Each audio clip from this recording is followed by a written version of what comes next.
When you think of scary media, the first thing that's going to pop into your mind is obviously going to be a scary movie or a scary video game. That's just the way things are done. You have your mainstays like slasher films or I don't know any other type of horror movies actually. I don't watch them. But when it comes to video games, you have things like the Resident Evil franchise and of course dare I say Five Nights at Freddy's. Oh god. The thing is though, when you're watching a horror movie or playing a horror video game, you're usually watching it to get scared. So you're obviously going to know that you're going to get scared at some point, or you're not, because most of them are kind of garbage anyways. There are some media that take it to another level. Well, let's just say you got this regular movie, okay? And then out of nowhere, you just get a horror scene in it, okay? That is what I would consider horror in a piece of regular media. A good example of this would be probably the scariest thing I've ever seen in my life, and also heard. It's in The Adventures of Mark Twain. It's this claymation movie that is creepy in itself, but it's supposed to be a kid's movie. And then you get this. Life itself is only a vision, a dream. Nothing exists save empty space and you. And you are but a thought. It's a kid's movie, by the way. You know, or you could have like a scary music video. Like, I'm not gonna lie to you, man. At 21 years of age, okay, the Thriller music video still scares me to this day. I don't care. It frightens me, bro. Now, seeing this and, you know, crapping my pants because it's actually scary, it got me thinking, what are some good examples of horror in regular games? I picked out 5 examples here. Some of them you may like, some of them you may not like. I really don't care. But these are what I would consider to be the best examples of horror in regular video games.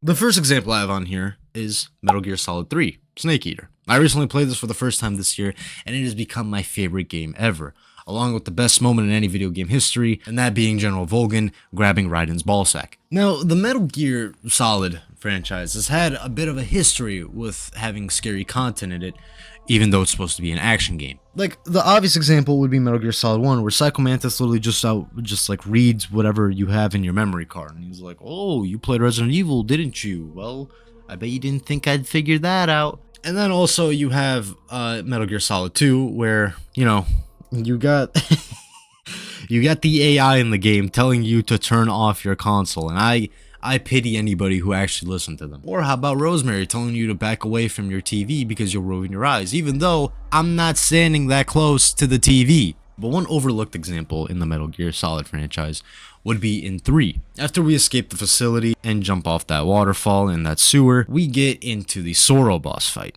Now, at this point in the game, the Sorrow has been dead for like a long time. So we're just walking through this river while he's like shooting these ghost beams at us. I don't know what this is. But the interesting part about this is what appears in the river as we keep walking. That's right. It's all the people we have killed in our journey. It's such a cool detail. And like, again, depending on how many you killed, that's how many show up, which is just such a great detail. And Kojima really knows how to make games. Bro, let him scan all the feet he wants if he can make something as revolutionary as this. But it goes even further. If you're doing a pacifist run and just using your train gun on everyone, like, then no one shows up. You're not gonna have any people here, because guess what? You didn't kill anyone. The only spirits that show up are the bosses that we had to encounter, and even then, we didn't technically kill them. And in the end of it all, we get we get this. Yeah, that's right, just a random ass jump scare out of nowhere, which also leads us to using the revival pill so then we could progress forward into the story. It's just such a good game. Hold on, I'm gonna go play it one more time before this video.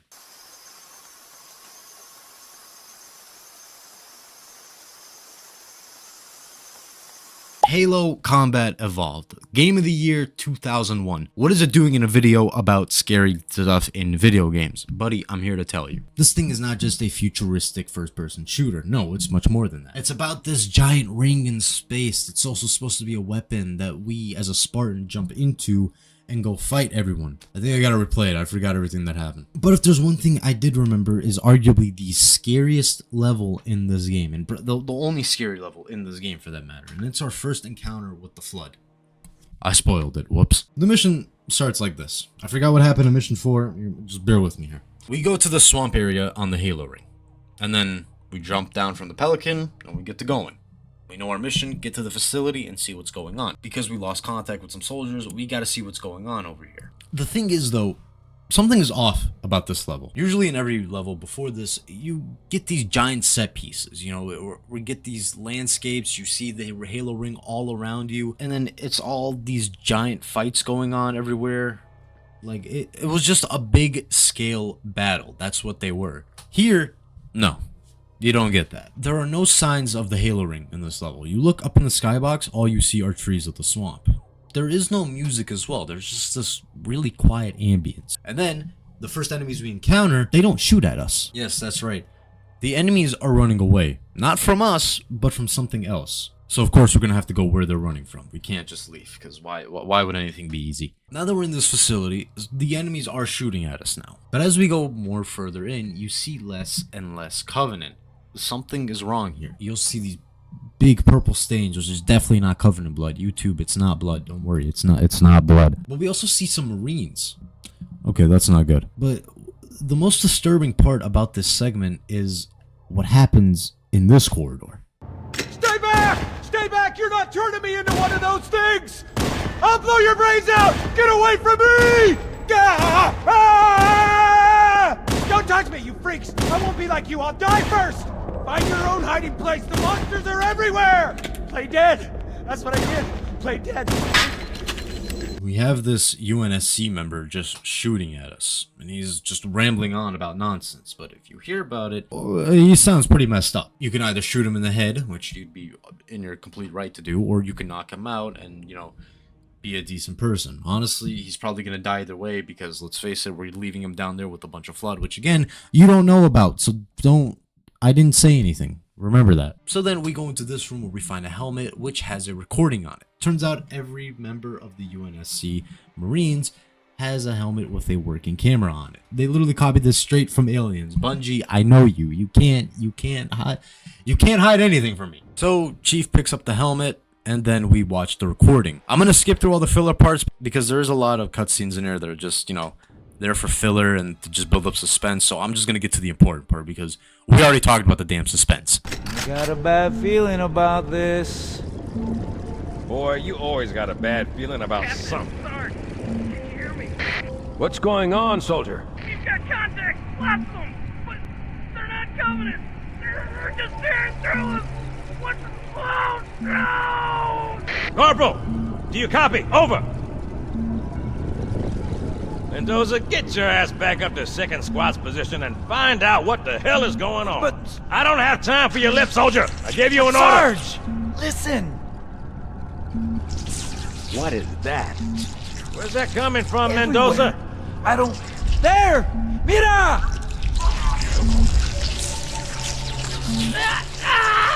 Hold still! Hold still! Let him have it.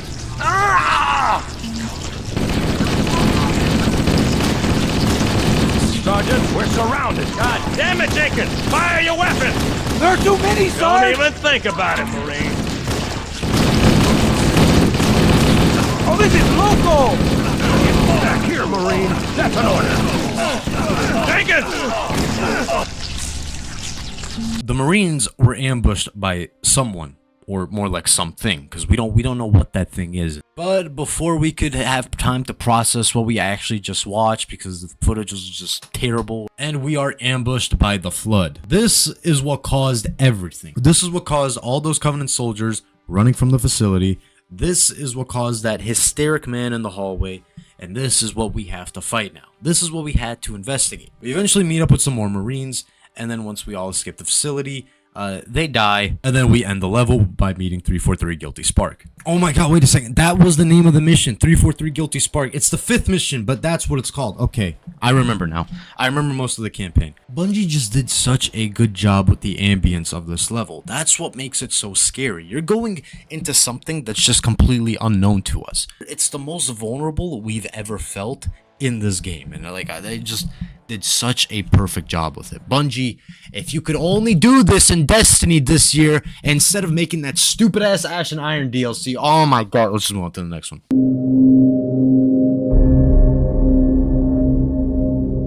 Now this is going to be a bit of a weird pick, but we're gonna talk about a COD game here. Now I know COD hasn't been the most popular thing this year, but we're not talking about anything released in this decade or the one before that.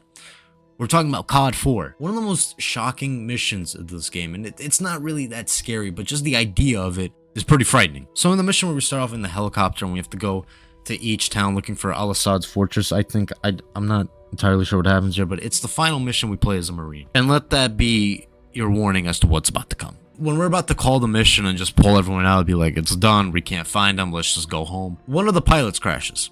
But we have a no man left behind policy. In this case, no woman left behind policy because it is a female pilot. I don't know why I had to mention that, we'll just move on. After we rescue her and put her in the helicopter, we get this. Side and attempting to disarm. I repeat. Everyone, hang on!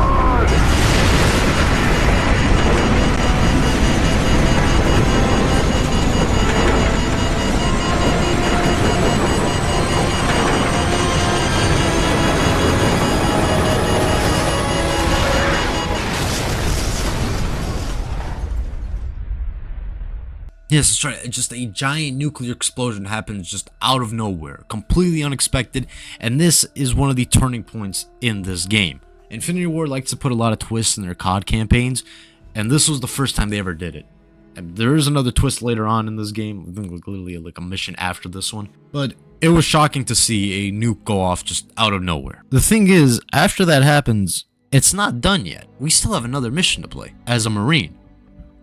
And then we get this. Nuclear, Bravo, MB062634. 90-degree grid. Hotel, surface. Juliet, 90 seconds.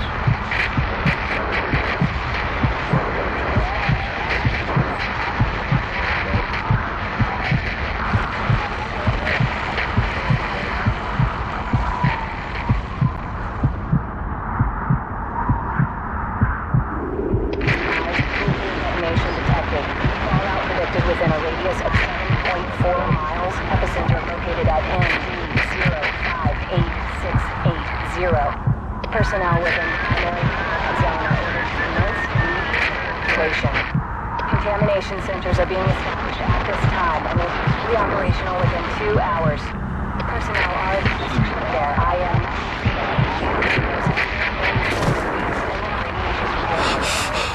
Personnel with high elevated levels are advised to seek medical attention. Private Paul Jackson, I think he's a private, I don't know if he's a sergeant.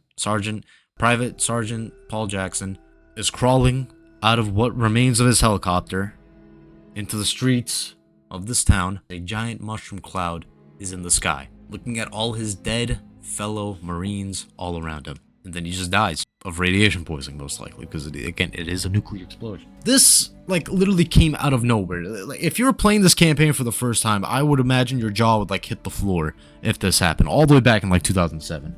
Like, man, it just blows my mind. Wow. Like, we live in a time where, obviously, we got the no Russian mission, but even then, looking back at this just happened out of nowhere, and it's the sheer shock value that scares you. And the fact that you are probably the only living thing, well, you know, for a few more seconds, that's in a 10-mile radius here, because everything around you is just decimated. You're the only one standing, and you are literally on the verge of death, and then you just die. And that's kind of scary to think about.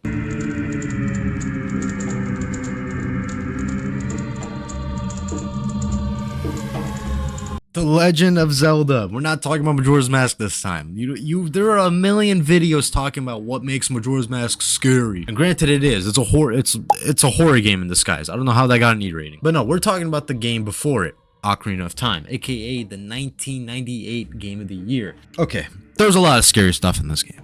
But when we're talking about levels, especially for a Zelda game, you're most likely going to be talking about dungeons. And what else is there to talk about than the Shadow Temple? This place is scary. You have all these severed hands like coming at you on the wall. I don't know, but that's not a right way of putting that. You have all these severed hands on top of the walls dropping at you. You have all these like giant guillotines everywhere, just ready to slice you. Stelphos everywhere. Creepy messages everywhere. The ambience of this place is just not, actually, ambience isn't the right word. The feel of this place is just bizarre. So the lore for this is that this is an ancient Hyrule execution place. Oh my god, why is this in a kid's game? This is where the royal family dealt with anybody who opposed them. Like, bro, what? I mean, just look at this. It's a giant abyss in the floor, man. And don't forget the ferry ride. And the final boss of this Bongo Bongo is just horrifying to look at. It's just this giant eyeball with 2 severed hands. Which again, surprisingly enough, fits into the theme with the dungeon's enemies that come at you. Again, I gotta stop. That just doesn't feel right to say. The problem with this dungeon is how linear it is. It is the most linear dungeon in the game. There's like no main room. You're just going in a straight path pretty much. I feel like the pure vibe of it and what it's supposed to be kind of just like throws that out the water. It's like, who cares if it's linear? Look how scary it is. What was this used for? Why is this here? And who and Nintendo is responsible for this? Let's also throw in the fact that like I'm pretty sure there's blood spatters on the wall in the gold cartridges of this version. Correct me if I'm wrong. I'll probably fact check it, but I'm just gonna throw it out there. I think there was blood spatters in the original version of this game. Okay, those 4 examples I just talked about, I think they're really good. I think they're great, but they're not excellent. And what is the best example of horror in a non-scary game?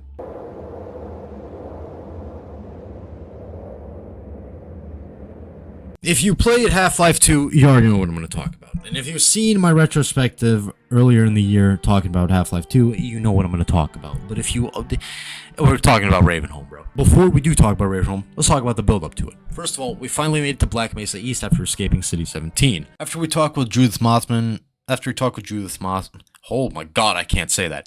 After we talk with Judith Mossman... Wow. We then stick around the lab a little bit, and then Eli tells us, hey, you know what? I just need you to get out of here, bro. Just leave me alone. I was happy to see you, but now it's Black Mesa all over again. It's the microwave incident. Just leave. Okay, he doesn't really say that, but Alex does take us to go meet Dog. And when we do meet Dog... Oh, wait, fucking hell. Dude, oh my god. I just realized. I gotta get a script back, because I just completely forgot about the most important part about the setup here. Let's rewind a bit. After Eli tells us to leave... Then we go through this hallway before we go meet Dog, and Alex tells us this. That's the old passage to Ravenholm. We don't go there anymore.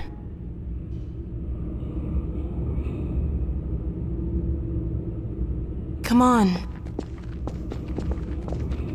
Phew. Let's hope we don't have to go through there, man. we're gonna go through there. Okay. Now, after we play with Dog, and then the Combine attack, then we get into the room, and the power's cutting out and stuff, and then they're bombing the place, and then a bunch of rubble drops in between us and Alex. And before all this happened, Eli tells us this. Gordon, out of here. Head for the coast. Do not go through Rape. Dad? Dad! So that's going to 100% confirm the fact that we have to go through Ravenholm. So Dog opens that door for us, closes it, runs away, and now we are left alone. We then go to Ravenholm. The music spikes, the ambience kicks in, and the darkness envelops us. Oh my god. Yo, did I cook with that line or what? Now watch the cutscene.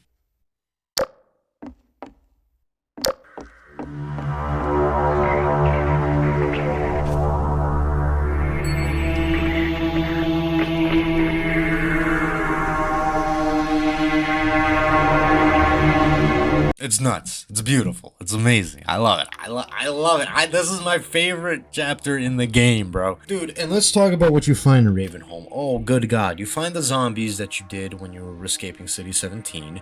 You also find these jumpers. You find head crabs everywhere, things that can poison you. And of course, the madman himself, Father Grigori, who has absolutely lost his mind. And just the vibe of this place. There's blood everywhere, bro. You have dead corpses Sorry, hold on. We're on YouTube. I forgot. There's these sleeping corpses everywhere that happen to have stopped breathing. We could set this dude on fire, and don't worry, he's okay. He made it out alive. And oh my god, this area of the town, I hate being at the ground in this area. It scares the hell out of me. Dude, like, the feel of this place, Valve just killed it, man. Oh my god. And the work they did for Left 4 Dead 2 and this mission of Half-Life, like, man, it blows my mind that they haven't made a horror game yet. Or maybe they did, and I just don't. I don't know a lot of things. I'm not the most qualified YouTuber right now that I think about it. Every room you go into is just an absolute mystery. Every place you explore is just so scary. Like, not 1 second do you feel like you are safe. You, like, as soon as you open the next door, you know you are fucked. Once we finally meet up with Father Grigori, we have a last stand in the graveyard. He opens the door for us. I don't know why he couldn't just sneak in at the bottom. I could have held it up for him,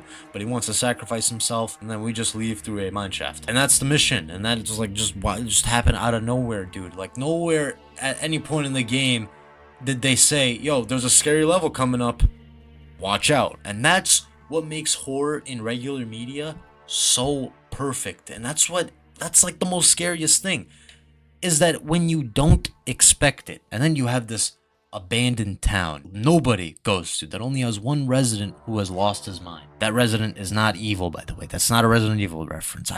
God damn it. Anyways, that concludes this video. When you play a horror game, wait, what the hell? No, wrong thing.